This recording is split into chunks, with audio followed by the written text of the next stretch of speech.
Ever held in a sneeze to avoid making a scene? You might want to rethink that.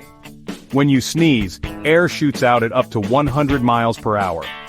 Holding it in forces all that pressure back into your body. This can cause serious damage, like rupturing your eardrum, bursting blood vessels in your eyes, even tearing your throat. Okay, so can you die from it? It's extremely rare.